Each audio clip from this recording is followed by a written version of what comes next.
It's January in game. I've got a rotten cold, which kind of represents January in the game.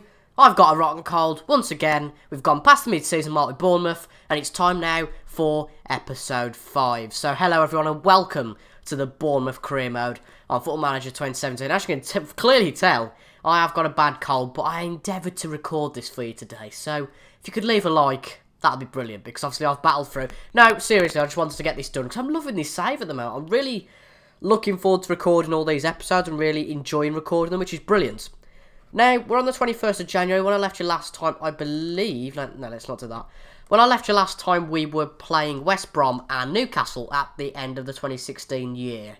As you can see, what's happened since, we've lost Chelsea 2-0. We actually had a decent game, as you can see. None of the ratings were too bad, but we were just outclassed by a better Chelsea. Huddersfield, we had a fantastic game against. Honestly, the best games we've had this season against Huddersfield, Everton, Leicester and Southampton. I've showed none of them so far. So, hopefully we get one today against West Ham or even Liverpool, who knows. And then we beat Wickham in the Cup. As you can see, we played a few of different players. We played Shea Given in goal. We gave Lloyd Isgrove his debut. We played Dan Gosling as well. And, yeah, Defoe got a goal as well. But then we played Stoke in the Premier League. Honestly, I don't get what happened here. We were dominating the match the first 30 minutes. And then it just all went terrible. Terrible? Terrible. I might as well just start talking French. It went terribly. We conceded 3 goals and we had no response to that. So we're playing against West Ham today. And before we do start that, it showers at Dean Court. But before we do start that, I'm going to show you a few of the transfers I've done in the January transfer window. Now, there's only been 1, 2, 3, 4 in total. Now, let's have a look at the ins so far. So, basically, I've bought in Ricky Alvarez from Sampdoria. He was a transfer-listed player, which meant that his value was down significantly, and we signed him for 3 million. He's really, for me, our long-term replacement for Pereira, because if we were going to buy Pereira, I'll be honest, he would cost us about 20 million after this season. I'm just trying to compare the two players to see what we're up against. So, here we go. So, obviously, Alvarez's defending is much better. His physicals are better. Speed's the same. Vision is better from Pereira. Alvarez is better attacking. And as you can see, the stats show for themselves. Obviously, Alvarez hasn't got age on his side. And Pereira, yes, will develop into a much better player. But for £3 million, and to play as an attacking midfielder, which we are needing, I just thought, why not? And the reason we raised the finances to get him was obviously by telling Stanislas. If you didn't see last episode, he's gone for 2.3 million. And Andrew Sermon also went for 3 million. Now, that might be a little bit too less, if that makes sense. But he was valued at 2 million when he was here. So Leicester came with an offer for 2 million. We said 3.5. They said 3. And I said, to be honest, he's 30, he's decent, but we have got better players. We've got Lewis Cook, who's young, coming through. We've got, I'm trying to think now, we've got Harry Arter, who pretty much plays every week. And Sermon was already not too happy with his game time, and I felt I couldn't really give him the game time. So 3 million for him is much appreciated. Now, Josh King has gone out on loan to PSV, of all people, in the Dutch League. Do not ask me to pronounce that. But, yeah, is he getting in the first team? Let's have a quick check. But, where is he? Can anybody see him? Well, apparently he's on the reserve bench. So he actually played a game so far. No, right, he's played 1 game. I think he's come off the bench. And he's not done anything. But he has played 2 international games since he's been there and scored a goal in those games. That's all nice and good. But, anyway, apart from that as well, Connor Mahoney's gone out on loan, one of our young prospects, to Birmingham. And apart from that, really, we haven't done much. So it's time then now to go to the West Ham game. Now, last time out, we did play the 4-1-3-2 against Stoke, but it just didn't work, obviously, as we lost 3-0. So what we're going to do today is go back to the 4-2-3-1 system. Keep Mourinho happy by playing Pereira as a centre mid. And then I'll put Afobe as a attacking advanced playmaker, actually, on support. And then if he doesn't, impress, then I will bring Alvarez on for his debut. But I'm thinking of probably playing him later in the week for the Liverpool game. So I hope you guys are enjoying the series so far. I certainly am. And I'll tell you what, I'm not enjoying the fact that Javier Hernandez is playing for West Ham. Chicharito. He's already scored 20 goals in 25 games this season. Yeah, definitely I'll play Lewis Cook. Yeah, I'm happy with that. But Hernandez, they're playing the same formation as us. We definitely need to show an improvement from the last outing and just give our players a bit of motivation to do well. I mean, we're doing all right in terms of escaping relegation, which is our objective. By the way, I've had to change that to mid-table finish, but I think we'll do that easily anyway. But for them, it looks like Cresswell's playing as more of an attacking player. Who's Alan Patrick? Never heard of him before. He's a 25-year-old Ukrainian. No, never heard of him before. But Hernandez, pretty normal team from them. And not too much in the terms of threats from the bench. They've got Emerson. Yeah, that's right. He's only 20, of course. But let's get straight into the game then against the Hammers. And yeah, we've played 22 games this season and got 30 points so far, which I think is pretty good. And ironically, we still haven't had a draw so far. I feel like one is definitely imminent, but I think what's probably more imminent is a loss. Now, I just want to make sure I'm recording. I bet Alan Patrick's going to score here, but nice save from Begovic. Yeah, we are recording. That looks all right to me, so that's all good. Pugh puts it forward, though, to Callum Wilson, and it looks like West Ham are on top here, so I don't know what to do, to be honest. I think we'll just keep it on. Actually, no, we'll try and control the play, because the possession stats are quite close, saying that West Ham have just got a lot more possession now. But we've had 3 shots in the last 20 minutes, and that is definitely something to be happy with. Oh, okay, Cresswell's got a corner, puts it in, but Steve Cook gets that. Alan Patrick again, he's been quite a threat actually, but it skyrockets over the bar. You might ask why I'm having frequent breaks, that's because my nose is running, it's doing my head in, but Wilson puts it through to a Phobie. Oh, Joe Hart gets that one. And we've had a really positive last 15-20 minutes, I'd say, in this half, and it's really good so far. So Pereira puts it in, but once again, nothing comes of it. Let me know in the comments as well, guys, what you guys think of the Alvarez transfer, whether you think it's good for 3 million or whether you think we could have signed someone else. I'm also looking at a few of the free players which you can sign on a pre-contract agreement from Europe, and there are quite a few good options, so I'll show you those in the future, but I don't want to spoil anything just yet. But anyway, West Ham on the counter-attack. Alan Patrick puts it to Chicharito, and that is the easiest goal I've probably seen this season. Probably a bit exaggerative, but oh well. But Cresswell puts it in again, and Chicharito puts it in the back of the net. Oh no, but it's a foul, and that means that it's a disallowed goal. It's still 1-0. It's still 0-0, sorry. And apparently he was pushing another player, which was Benny Phobie. Now, unfortunately, this is the first game I've played since I've restarted FM, so I'm going to have to wait for the highlight to come on. Here we go then. What happens here? Cresswell puts it in, and I couldn't really see anything from that. It was probably too quick, but if you guys could see something, then I'm more than happy with that. But it looks like it's quite a decent game. This is probably going to be the draw, which has been on the cards for a long time. We can still come out with a win today. I think we've got the quality to do that. But I am going to make one sub at half-time. And I'm going to bring Callum Wilson off. I don't think he's been too brilliant. And bring Mussett on as a poacher, because I think he might perform a little bit better than Wilson, personally. Just make a few tweaks to the formation. Nothing too special, but just a few tweaks. But hopefully, we should do alright this half. Hopefully we get a win, because we've had a decent start to this series. I mean, it's incredible that we're already 23 games in. It certainly doesn't feel like that. But I think it is because, like in other sides, obviously with big European clubs, you do play in European games. But with us, we've just played in the league, which I think has helped our form as well. And we'll probably go and concede here, which means that we don't have good form. But it looks like Phobie's made a lot of mistakes, so we will probably bring Alvarez on for his debut, you know, in the next few minutes. But anyway, Ake gets it out, but he goes straight to Cresswell. Tell you what, West Ham have played really well so far, and I think it's been a good game. I don't think either side's played badly. The stats are all good in terms of passes and tackles. I think it's just been a good game.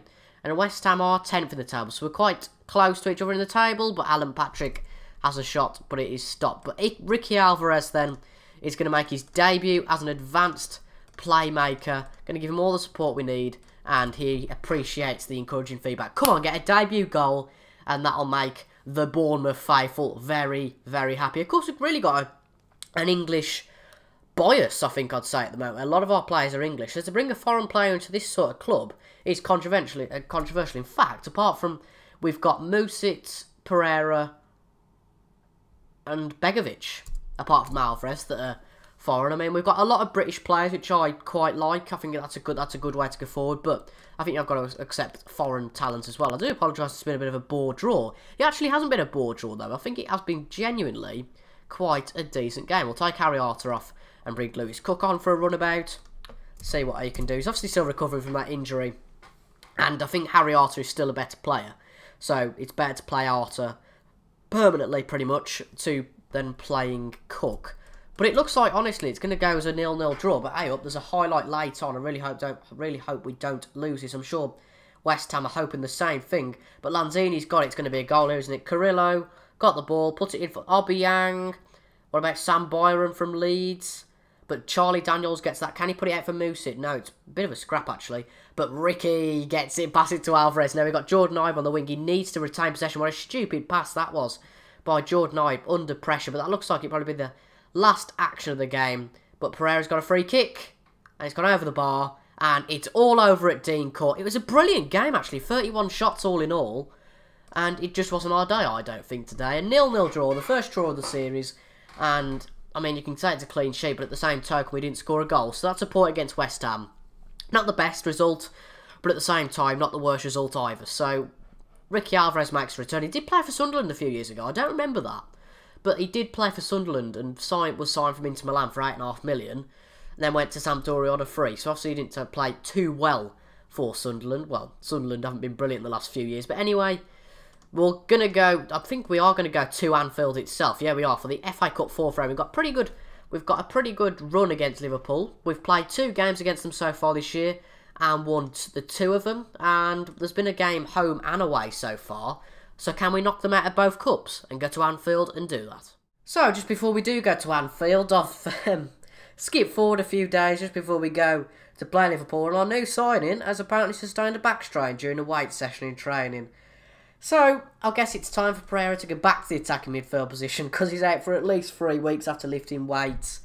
Well, it's not the best start for our side, is it? Let's be honest. So, we're at Anfield, finally ready to play Liverpool. Now, for some reason, the 4th round fixtures in the FA Cup are spread over 2 weeks. I've got absolutely no why that is. Portsmouth have knocked out Burnley already, so that's quite a surprise. Can we knock out Liverpool? I'm just looking at the names in here. City and Forest play each other, that's interesting. Sunderland, Chelsea, Huddersfield, Tottenham. There could be a few shocks, but that'd be nice. I haven't actually decided my team for this game yet, but I think we'll just go with a few changes. We'll bring Mings in for Daniels. We'll bring Francis in for Smith. We'll bring Cook in for Harry Arter. We'll put Pereira as an attacking midfielder. We'll try Phobie up front. And then we will play... We'll give Dan Gosling a try. We'll play Dan Gosling for the game. And then we... Oh, there's only 5 subs available in the FA Cup. Since when's that been a rule? I don't remember that. Fair enough. But, so, that's our... Yeah, I'm happy with that. That looks like a decent team. I'll actually play... No, I'll play Lennon, actually, rather than Pugh. Because Lennon hasn't played for a while. And I feel like he's... Well, he's been a bit segregated. Because, let's be honest... He started to play well, and then I was like, no, sorry, I'm not playing you again, which is a bit harsh. So, I think he deserves another run out. Don't know whether morale's particularly poor, though. I think we're on a decent run. We're not on the best run, of course, but we're on a half-decent run at the moment, which I think is all you can ask, really. But against Liverpool, Liverpool's defence is obviously quite weak. I know that about real life. So, we can really expose it. I don't think our defence is obviously the best, but I think we can expose the Liverpool defence. So, this should be a good game. I can feel a battering from Liverpool coming. They're going to be angry, aren't they, after they've lost to us twice in a row. But, oh, okay, Oxlade Chamberlain's already injured. Well, that's a great start. But maybe we could have 2 0-0s on an episode. Who knows? But anyway, Pereira's got it. Lewis Cook puts it to a Phobie, and it's not 2 0-0s in a row, because we took the lead against Liverpool again, and it looks like we're becoming a little bit of a bogey side for Liverpool, and now taking my Liverpool bias away... It's pretty good, that is. I'm happy to go to a big team stadium. And really, they're not necessarily fearful of us, but every time we get to that stadium now, they're thinking, ooh, Bournemouth, I don't like the sound of that. And I think the players are going to be a little bit scared that they're going to be a bit humiliated. But Phobie's got his first goal for a while as a striker. Obviously, he usually plays as... Oh dear, Phobie's injured a little bit now. But Phobie usually plays, obviously, as an attacking midfielder, so doesn't really get the opportunity as a goal scorer, apart from when he played... When did he play? I think it was against Liverpool as an attacking midfielder. Or was it when we played... I think we played 4-1-3-2 against Liverpool once. And he played as a striker and he played awfully. So I don't think we played him there since. But he's got a goal today, so I guess that kind of redeems himself. But Dan Gosling's got it. And Dan Gosling, I think we need to use him a bit more because he's a bit underused. But if I puts it to Lewis Cook, it's 2-0 against Liverpool. Honestly, I can't believe this. But Lewis Cook's got his first goal under my management. Seems to be his first ever goal. I don't know if that's the case in real life as well. Obviously, this game is a year behind. But Phobie getting the assist as well.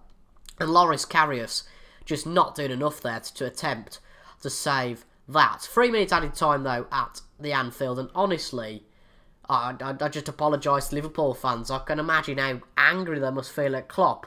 They know how dangerous we are. Okay, Firmino's just scored one. I think he did that in the league game as well. But they know how dangerous we are. Well, it seems that we're dangerous against them anyway. But then we get battered by Stoke 3-0. That's FM for you, I suppose. But we've played really well so far. I'm happy about that. But hopefully this is half-time and not the 2-2 highlight. That would be nice.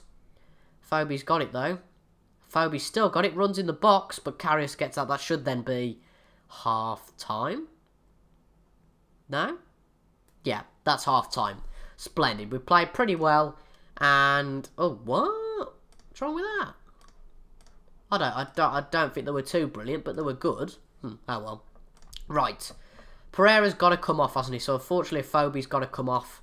Got to come back, sorry, because he's the only player who can play there. And we're going to put Musset up front to see how he does. And hopefully... is he better? Yeah, he's better as an attacking player. Why not? We'll do that. But hopefully, we keep this lead. And snotty tissue, I know, I'm just going to have to blow my nose. Well, I'm glad I missed those 20 minutes out, because absolutely beggar all happened. Literally, I think Liverpool have made two substitutions. Solanke's come on, and I think they've took Oxlade-Chamberlain off, because I think he was on earlier. But, this is 2-2, isn't it? Ben Woodburn they've brought on, that's interesting. Then they brought Danny Ings on as well, but Firmino's got it.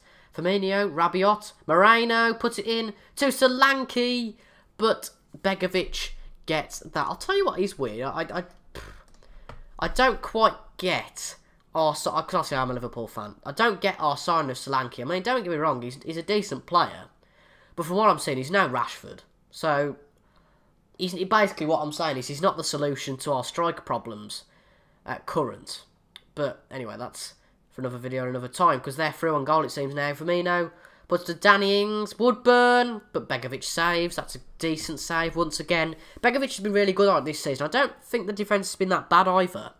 I just think maybe it might be the tactic that means we leak some goals, but I'm sure with a more commanding centre-back next year, wink wink, we should be able to concede a few less. Now we've got 10 minutes left, so we're going to make a few substitutions, fingers crossed, meaning that we do survive and win this 2-1. I'd hate to draw this one 2-2 and then have to play it in a replay on another episode, but oh no. Phobie's injured. It seems it's the attacking midfield curse. Oh, Pereira's out, I think. Yeah, Pereira's out. What's his name? Ricky Alvarez is out. And who is it? What's his name? I've just gone complete. Benica Phobie's out as well. That is suspicious. That's a conspiracy theory. That's going to be the episode title, I reckon. The attacking midfield crisis. Something like that. If I come up with something better. Whatever. We've increased our winning streak against Liverpool to make it 3 matches from 3. And we do progress again in the 4th round, actually, of the FA Cup. So Pereira's out for 4 to 5 days. That's alright. And Phobie's only out for 4 to 5 days. So could have been a lot worse. But we do have... This isn't the end of the episode just yet. The FA Cup draw is on Sunday, so what I'm going to do, I'm going to skip to that and then show you who we've got. Here we are then in the odd-looking draw screen for the 5th round of the FA Cup. It's effectively the round of 16, if you like. Obviously, though, there are many clubs yet not to play, so it will be such of like Southampton or West Ham, Swansea or Leicester. But let's have a look who we will get. Huddersfield or Tottenham, will we get them away from home? No, Luton or Reading. Bournemouth at home. Bristol City. Now, that should be a winnable game, hence the should. But I can guarantee we'll lose it. But that should be a winnable game, which means that we should get through to the quarterfinals of the Cup. Now, that's pretty good. And really, our only big opposition now is either Tottenham, Manchester City, or Chelsea. So can we go on and win the Cup?